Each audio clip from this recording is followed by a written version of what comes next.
សូមស្វាគមន៍មកកាន់ podcast សម្រាប់ការអភិវឌ្ឍខ្លួន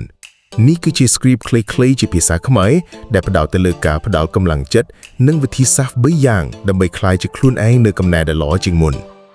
ចំណងជើង podcast ជំហានថ្មីដើម្បីជីវិតដែលប្រសើរជាងមុនសេចក្តីផ្ដាំសួស្តីអ្នកស្ដាប់ទាំងអស់គ្នាសូមស្វាគមន៍មកកាន់កម្មវិធីរបស់យើង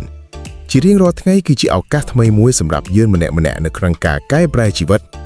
បើទោះបីជាថ្ងៃនេះអ្នកមានអារម្មណ៍ថាហត់នឿយឬបាក់ទឹកចិត្តក៏សូមកុំបោះបង់អី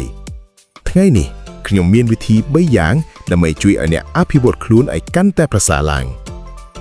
1. ចាប់ផ្ដើមពីចំណុចតូចៗចាប់ផ្ដើមឥឡូវនេះការផ្លាស់ប្ដូរដ៏អស្ចារ្យមិនមែនកើតឡើងក្នុងរយៈពេលមួយយប់នោះទេចូលចាប់ផ្ដើមធ្វើរឿងតូចៗឲ្យបានល្អបំផុតដូចជាការក្រោកពីគេងឲ្យបានទៀងទាត់ឬការអានសៀវភៅត្រឹមតែ5ទំព័រក្នុងមួយថ្ងៃនៅពេលដែលអ្នកធ្វើរឿងតូចៗទាំងអស់នេះបានជោគជ័យវានឹងបង្កើតជាទំនុកចិត្តដ៏ធំធេងសម្រាប់អ្នក 2. រៀនសូត្រពីកំហុសកុំខ្លាចការបរាជ័យគ្មាននរណាម្នាក់ដែលមិនធ្លាប់ខុសនោះទេកំហុសមិនមែនជាទីបញ្ចប់នៃជីវិតទេប៉ុន្តែវាគឺជាគ្រូដែលល្អបំផុត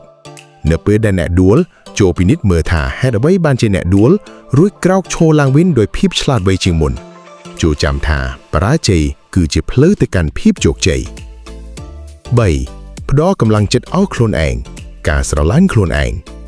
ជារឿយៗយើងតែងតែរងចាំពាក្យសរសើរពីអ្នកដទៃប៉ុន្តែអ្នកដែលសំខាន់បំផុតគឺខ្លួនឯង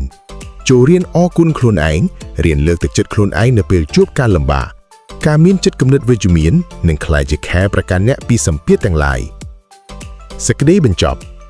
មុននឹងបញ្ចប់ podcast នេះសូមចងចាំថាអ្នកមិនចាំបាច់ល្អឥតកំចក់ដោយអ្នកដទៃនោះទេតែអ្នកគ្រាន់តែធ្វើឲ្យល្អជាងខ្លួនឯងកាលពីម្សិលមិញទៅគឺគ្រប់គ្រាន់ហើយជឿជាក់នៅខ្លួនឯងព្រោះអ្នកមានសមត្ថភាពលើសពីអ្វីដែលអ្នកគិតសូមអរគុណនិងជួបគ្នានៅភាគក្រោយ